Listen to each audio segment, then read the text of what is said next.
एक छोटी सी गली में एक पुरानी बिल्डिंग थी जहाँ कुछ अजीब सी चीजें हो रही थी। और यही बिल्डिंग वजह है कि आज रवि और प्रिया के खामोश पड़े घरों को खाली हुए 5 साल हो गए हैं। और ऐसी ही कहानियाँ वजह है कि कोई भी उस बिल्डिंग के अंदर नहीं जाना चाहता। 5 साल पहले रवि और उसकी दोस्त प्रिया दोनों ने सोचा कि वो इस पुरानी बिल्डिंग का राज ढूंढेंगे। रवि ने कहा, अगर तुम्हें डर लगे तो हम वापस आ जाएंगे, कोई बड़ी बात नहीं है। प्रिया को थोड़ा डाउट था, लेकिन रवि का जज्बा देखकर वो भी मान गई। वो दोनों रात के अंधेरे में बिल्डिंग के पास पहुंचे और तभी एक हवा का झोंका उनके चेहरे पे लगा और बिल्डिंग के अंदर से किसी चीज़ की आवाज़ सुनाई देने लगी। ये आवाज़ कैसी है? प्रिया ने कहा, हमें यहाँ नहीं होना चाहिए। रवि ने थोड़ा हंसकर कहा, डर मत प्रिया, ये सब बस कहानियाँ हैं। लेकिन जब दोनों अंदर गए तो बिल्डिंग का माहौल कुछ अलग ही था। कहीं दूर से लाइट की चमक आ रही थी, पर कोई नज़र नहीं आ रहा था। उन्होंने ज़्यादा सोचे बिना एक पुरानी सी फाइल को उठाई जो ज़मीन पे पड़ी थी। जब रवि ने वो फाइल उठाई तब एक घंटी की आवाज़ सुनाई देने लगी। प्रिया का चेहरा काला पड़ गया और उसने कहा, रवि कुछ गलत हो रहा है, हमें यहाँ से तुरंत चलना चाहिए। जब दोनों वापस जाने लगे तो बिल्डिंग का दरवाज़ा बंद हो गया। रवि ने कोशिश की दरवाज़ा खोलने की, लेकिन वो नहीं खुला। प्रिया का चेहरा डर से पीला हो गया था। तभी उन्होंने देखा कि पुरानी रोशनी से बनी रूह उनके सामने खड़ी थी। वो रूह भयानक थी और उसके चेहरे पर एक अजीब सी मुस्कान थी, जैसे कि वो कुछ कहना चाहती हो। प्रिया ने डरते हुए कहा, वो रूह कुछ कह रही है रवि। रवि ने धीरे से कहा, वो कुछ कह नहीं रही, बस हमें वार्न कर रही है। हमने जो फाइल उठाई है वो नहीं चाहती कि हम उसे खोलें। रूह ने आंखों में आंसू भर के एक हल्की पर भयानक आवाज़ में कहा, इस बिल्डिंग का राज बहुत भयानक है। तुमने जो चीज़ उठाई है उसके साथ खेलना तुम्हें महंगा पड़ेगा। तभी बिल्डिंग के अंदर से एक शब्द, एक आवाज़ सुनाई देने लगी, जैसे किसी रेडियो में बज रहा हो, वार्निंग। और उस आवाज़ को सुनने के बाद रवि और प्रिया इतना डर गए कि वो वहाँ से बाहर भागने की कोशिश करने लगे। तभी फिर से वही रूह उनके सामने आके खड़ी हो जाती है और कहती है, मैंने वार्निंग दी थी ना कि तुम्हें ये महंगा पड़ेगा। ये कह के वो रोने लगती है और तभी किसी के चलने की आवाज़ रवि और प्रिया को सुनाई देती है। वो मुड़ते हैं और जो उनके सामने था उसे देख के वो इतना डर जाते हैं कि वहीं ज़मीन पे गिर जाते हैं और रोने लगते हैं। रवि और प्रिया के मिसिंग रिपोर्ट्स हुए 5 साल हो चुके हैं, पर आज तक उन दोनों का कहीं कोई पता नहीं चला। वो दोनों मानो जैसे रातों रात गायब हो गए थे। मीरा एक नॉर्मल सी लड़की थी जो अपने लाइफ में आगे बढ़ने की ख्वाहिश रखती थी, पर वो नहीं जानती थी कि उसकी ख्वाहिश कितनी जल्दी ख़त्म होने वाली है। और इसकी शुरुआत उस दिन हुई जब उसने अपने फ़ोन पर एक ऐप का नोटिफिकेशन देखा जिसका नाम था विस्पर। और फिर धीरे धीरे सब कुछ खामोश हो गया। विस्पर एक ऐसा ऐप था जहां लोग अपने दिल की बातों को बिना अपनी पहचान बताए शेयर करते थे। मीरा को ये आइडिया अच्छा लगा तो उसने ऐप डाउनलोड कर लिया। शुरू में सब कुछ नॉर्मल था, वो बस अपने थॉट्स लिखती और कुछ स्ट्रेंजर्स के साथ बातें करती थी। फिर ऐसे ही एक दिन मीरा ने एक पोस्ट लिखा, कभी कभी लगता है कि सब कुछ बहुत मुश्किल हो गया है। जल्द ही उस पोस्ट पे एक मैसेज आया, तुम्हारे साथ कुछ गलत होने वाला है, तुम्हें कुछ करना होगा। मीरा ने सोचा शायद ये इतनी बड़ी बात नहीं है, एक नॉर्मल स्पैम मैसेज है। लेकिन फिर अगले दिन उसको और भी मैसेजेस मिलने लगे जो काफ़ी स्ट्रेंज थे। मैं तुम्हारे पास हूँ, हर वक्त तुम्हारे पास। मीरा को थोड़ा डर लगने तो लगा था। फिर उसने अपने फ्रेंड से बात की इस बारे में, लेकिन उन्होंने इंटरनेट पे ये सब तो होता ही है कह के इग्नोर कर दिया। फिर एक दिन जब मीरा अपने रूम में थी, उसके फ़ोन पर एक और मैसेज आया, मैं तुम्हारे बहुत करीब हूँ और तुम्हें देख रहा हूँ। मीरा ने सोचा कि ये शायद बस एक प्रैंक होगा और उसे अपने इस बात पे यकीन हो गया जब उसने अपार्टमेंट के विंडो के बाहर देखा और वहाँ कोई दिखाई नहीं दिया। फिर भी वो मैसेज पढ़ के उसका मन थोड़ा बेचैन हो गया था। उसने अपना फ़ोन बंद कर दिया, लेकिन जब अगले दिन सुबह उठकर फ़ोन देखा तो उसने देखा कि उसका लोकेशन ऑन था, जैसे कोई ट्रैक कर रहा हो। उसने तुरंत अपने फ़ोन का लोकेशन सर्विस ऑफ कर दिया, लेकिन कुछ समझ नहीं आ रहा था कि ये सब किसने किया और कैसे किया। मीरा को लगा कि उसे कोई स्टॉक कर रहा है, लेकिन फिर भी वो ऐप यूज़ कर रही थी, शायद इस उम्मीद में कि ये सब कुछ नॉर्मल हो जाएगा।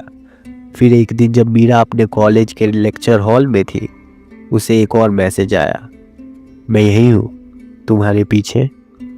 उसके दिल की धड़कन तेज़ हो गई और तभी एक और मैसेज जिसमें मीरा की तस्वीर थी, जो उसी लेक्चर हॉल की थी। पर वो जब पीछे मुड़ी तो कोई नहीं था।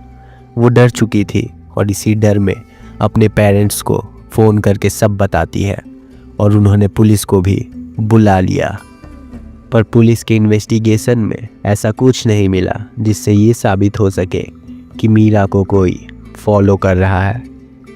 सब धीरे धीरे उसके मेंटल स्टेट को क्वेश्चन करने लगे और यही वजह थी कि मीरा का एंजाइटी बढ़ने लगा और वो सब छोड़ के अपने कमरे में बंद रहने लगी। और ऐसे ही एक रात मीरा को अपने विंडोज़ के बाहर शैडो दिखती है। वो इतनी डर जाती है कि वो विंडो के बाहर झांक के चेक करने की बजाय अपने कमरे में बेड के नीचे छुप जाती है। मीरा चीख भी नहीं सकती थी, इतना डर चुकी थी। और तभी एक और मैसेज, मैं तुम्हारे घर के बाहर हूँ, मुझसे मिलोगी नहीं। मीरा हिम्मत करके अपने विंडो पे जाती है, उसे जानना था ये कौन कर रहा है। और तभी अचानक उसके मॉम डैड कमरे में कुछ लोगों के साथ आते हैं और उसे एम्बुलेंस में लेके चले जाते हैं। मीरा को मेंटल असाइलम में भेज दिया गया था उसके इलाज के लिए।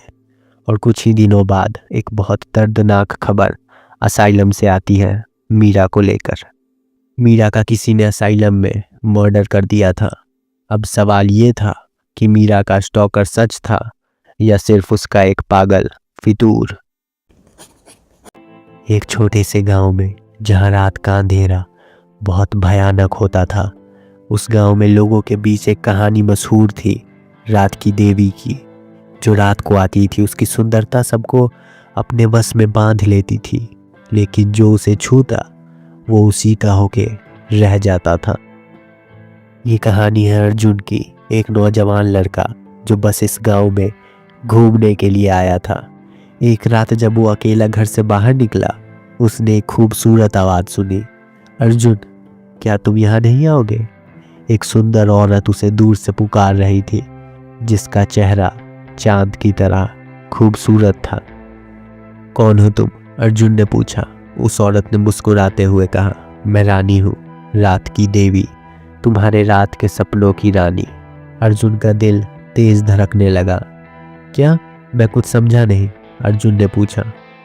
रानी ने अर्जुन का हाथ पकड़ा और उसे जंगल की ओर ले गई। अर्जुन भी शायद इतना खो चुका था उसकी खूबसूरती में कि वो उसके साथ ही जाने लगा। वहाँ जंगल में सब कुछ खूबसूरत था, फूल खिले थे और परिंदे गा रहे थे। चारों तरफ एक खुशबू थी। ये सब और मैं यहाँ तुम्हारे साथ रहेंगे अर्जुन, तुम खुश तो हो? उसने पूछा। अर्जुन उसकी सुंदरता में खो चुका था। मैं यहाँ तुम्हारे साथ ही रहना चाहता हूँ, उसने मुस्कुराते हुए कहा।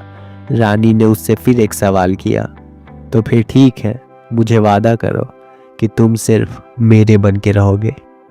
अर्जुन को ये बात कुछ अजीब सी लगी, लेकिन वो उस औरत की बातों में और खूबसूरती में खो चुका था। लेकिन जैसे ही रात गुजरी, अर्जुन को महसूस हुआ और उसने खुद से पूछा कि मैं यहाँ कैसे? और जब उसने रानी की ओर देखा तो मानो जैसे नींद से जाग गया हो। रानी की आंखें अब भयानक दिख रही थी और उसका चेहरा धीरे धीरे बदलने लगा। तुमने मुझसे वादा किया है, रानी ने कहा, अब तुम मुझे कभी नहीं छोड़ सकते। मुझे माफ़ कर दो, मैं यहाँ से जाना चाहता हूँ, अर्जुन ने रोते हुए कहा। और तभी रानी ज़ोर से हंसते हुए कहती है, जाना चाहते हो? पर कहाँ? तुम्हारा अब मेरे अलावा कोई नहीं है।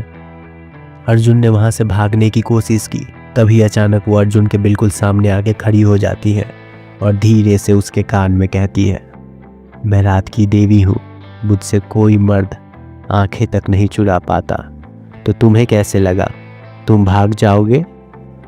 और तभी वो अर्जुन को अपने गले से लगा लेती है और अर्जुन उसके बाहों में अपनी सांसों के लिए लड़ता लड़ता मर जाता है।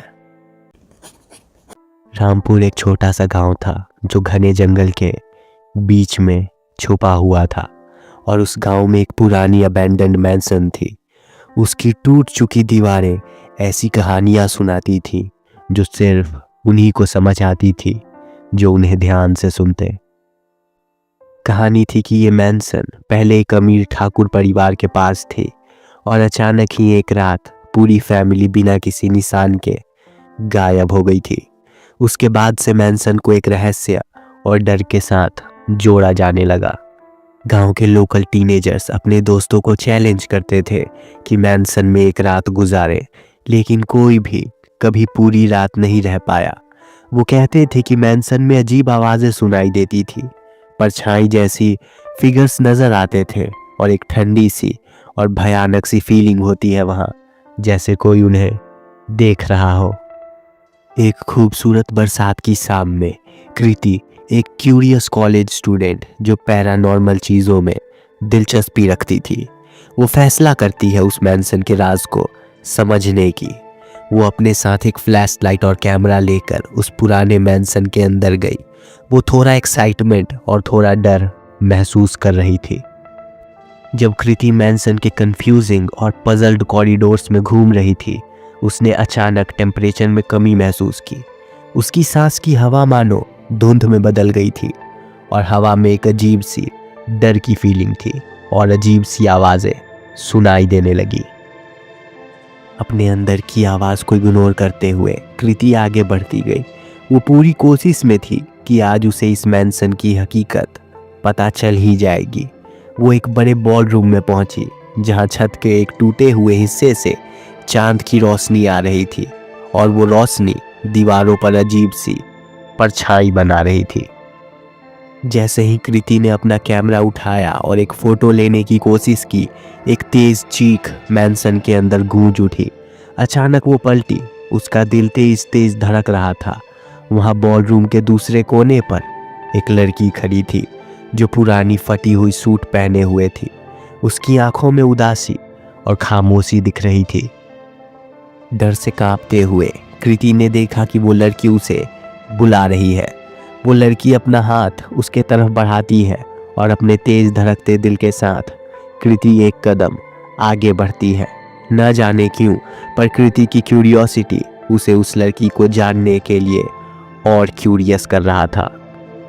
और जैसे जैसे कृति के कदम आगे बढ़ रहे थे, मैंसन भी जैसे जिंदा होने लगा था। उसकी खामोश दीवारें अब गुनगुना रही थी और फर्श की टूटी जमीन चीख रही थी। कृति के मन में ठाकुर परिवार के भयानक किस्से मानो इस शोर में सुनाई देने लगे थे। तभी इन सब चीज़ों के बीच में कृति नोटिस करती है कि वो मैंसन के एटिक में आ गई। कब कैसे उसे याद तक नहीं था। तभी उसकी नज़र एक टेबल पे जाती है जिस पे कई चीज़ों के साथ एक पुरानी डायरी रखी हुई थी जो प्रिया ठाकुर की थी। वो ठाकुर परिवार की सबसे छोटी बेटी थी। जब कृति ने उस पुराने डायरी के पन्ने पलटे तो उसने मैंसन के भयानक सच को जाना। कई दर्द भरी कहानी जिसमें धोखा, चलन और एक अधूरी मोहब्बत के बारे में लिखा था जो ठाकुर परिवार के बर्बादी की वजह होती है। वो डायरी पढ़ के कृति के आंखों से आंसू बहने लगते हैं। तभी अचानक वो जिस डायरी को पढ़ रही थी उसमें आग लग जाती है। कृति कुछ समझ नहीं पाती और घबरा के कुछ कदम पीछे करती है और तभी वो देखती है कि वो मैंसन के छत पे थी और उसके सामने एक लड़की खड़ी थी। न जाने कैसे, पर कृति उस लड़की को देख के कहती है प्रिया, और छत से फिसल के नीचे गिर जाती है। एक शाम पायल और उसकी दोस्त रिया एक छोटे से वीकेंड ट्रिप पे गई थी। दोनों का प्लान था कि वो शहर के बाहर एक पुराने बंगलों को एक्सप्लोर करेंगी। रिया को थोड़ा एडवेंचर पसंद था, लेकिन आज कुछ ऐसा होने वाला था जो उसने सोचा भी नहीं था। ये जगह सच में क्रीपी लग रही है ना? पायल ने अपनी दोस्त रिया से कहा, थोड़ी घबराते हुए आवाज में। रिया ने मुस्कुराते हुए जवाब दिया, अरे पायल, तू हमेशा घबरा जाती है, कुछ नहीं होगा, चिल कर। पायल थोड़ा हेजिटेंट थी, लेकिन रिया के कन्विंस करने पर दोनों बंगलों के अंदर चली गई। जैसे ही उन्होंने अंदर कदम रखा, एक ठंडा सा हवा का झोंका उन्हें अपने चेहरे पे महसूस हुआ। पायल का दिल तेज धड़क रहा था, लेकिन उसने अपने आप को संभाल रखा था। बंगलों का अंदर का माहौल बहुत भयानक था। हर जगह धूल थी और पुरानी चीजें इधर उधर बिखरी पड़ी थी। पायल ने थोड़ा घबरा कर कहा, यह जगह कुछ अजीब लग रही है। रिया हंसकर बोली, अरे यार कुछ नहीं होगा, चल थोड़ा एक्सप्लोर करते हैं। दोनों ने थोड़ा आगे बढ़कर बंगलों के अंदर का सफर शुरू किया। जैसे ही वो लिविंग रूम में आए, एक घंटी की आवाज सुनाई देने लगी। पायल ने थोड़ा डर के साथ कहा, ये घंटी की आवाज कहाँ से आ रही है? रिया भी थोड़ी बेचैन हो गई थी, मुझे भी समझ नहीं आ रहा, यहाँ तो सिर्फ हम दोनों ही है ना? तभी अचानक पायल को एक मिरर दिखती है, जिसमें दिख रहा था कि उनके पीछे कोई है और वो धीरे धीरे उनके पास आ रही थी। पायल का दिल तेज धड़कने लगा। वो लड़की काफ़ी अजीब थी। उसके हाथ लंबे, सूखे और चेहरा पूरा धुंधला था। पायल ने धीरे से कहा, ये कौन है? रिया का चेहरा भी डर से पीला पड़ गया। वो लड़की उनकी तरफ धीरे धीरे आ रही थी और तभी उस मिरर पे लाल खून से कुछ लिखा दिखने लगता है, तुम्हें यहाँ से जाना होगा। पायल और रिया डर से एक दूसरे का हाथ पकड़ लेते हैं और तभी पायल चीखती है। रिया ने उससे पूछा, अब क्या हुआ? और तभी पायल उससे दूर हट के खड़ी हो जाती है और उसे इशारा करती है कि वो अपने पैरों की तरफ देखे। रिया अपनी नज़र धीरे धीरे नीचे करती है और देखती है एक मोटा सा इंसान उसके पैरों को पकड़ के बस रोए जा रहा था। रिया घबरा रही थी, पर फिर भी उससे पूछती है, तुम कौन हो और ये क्या कर रहे हो? वो इंसान रिया की तरफ देखता है और चीखने लगता है। रिया डर के पायल की ओर देखती है और रोने लगती है। पायल अब वहाँ नहीं थी। रिया इधर उधर देखने के बाद वापस अपने पैर की तरफ देखती है। इस बार वहाँ उसके पैरों के पास पायल बैठी रो रही थी और उसकी ओर देख के कहती है, तुम्हें यहाँ से जाना होगा। और तभी कुछ ज़ोर से रिया के सर पे लगता है और वो वही गिर जाती है। आजकल सबको फेम चाहिए, लेकिन कभी कभी फेम की तलाश इंसान को ऐसे रास्ते पे ले जाती है जो उन्हें खुद से दूर कर देता है। रिया भी ऐसी ही एक यूट्यूबर थी जो फेम के पीछे भागते भागते खुद से क्या सबसे दूर चली जाती है। रिया ने कुछ वक्त पहले डिसाइड किया कि वो एक हॉरर वीडियो बनाएगी, कुछ ऐसा जो लोगों को डर का असली मतलब बताएगा। उसने सुना था एक पुरानी हवेली के बारे में, जहां एक परिवार एक वक्त पे रहता था और फिर पूरे परिवार की मौत हो गई थी। उसने सोचा यही तो है उसके चैनल के लिए परफेक्ट कंटेंट। फिर ऐसे ही एक रात रिया अपने कैमरे के साथ हवेली चली जाती है। उसका दिल थोड़ा बेचैन सा था, लेकिन वो उस बेचैनी को इग्नोर करते हुए वीडियो रिकॉर्ड करना शुरू करती है। अंधेरों में सिर्फ उसकी टॉर्च की रोशनी दिख रही थी। जैसे ही वो एक कमरे में पहुंची, वहां उसे एक तस्वीर दिखी उस परिवार की, जिसमें सब लोग मुस्कुरा रहे थे। उसने सोचा ये फुटेज लोगों को इमोशनली हुक्ड रखेगा। जैसे ही उसने फ़ोटो शूट की, अचानक हवा चलने लगी और दरवाज़ा बंद हो गया। रिया को लगा ये फुटेज वीडियो के लिए सही होगी, क्योंकि इससे थोड़ा और ड्रामा क्रिएट होगा, और उसने रिकॉर्डिंग को कंटिन्यू रखा। लेकिन जैसे ही हवा तेज़ हुई, उसका मज़ा थोड़ा कम होने लगा। तभी उसने देखा कि तस्वीर में लोगों की आंखें अब ऐसे खुली थी जैसे उसे देख रहे हों, और उनके चेहरे पर एक भयानक सी मुस्कुराहट भी आ गई थी। रिया को समझ आया कि ये सिर्फ एंटरटेनमेंट नहीं था।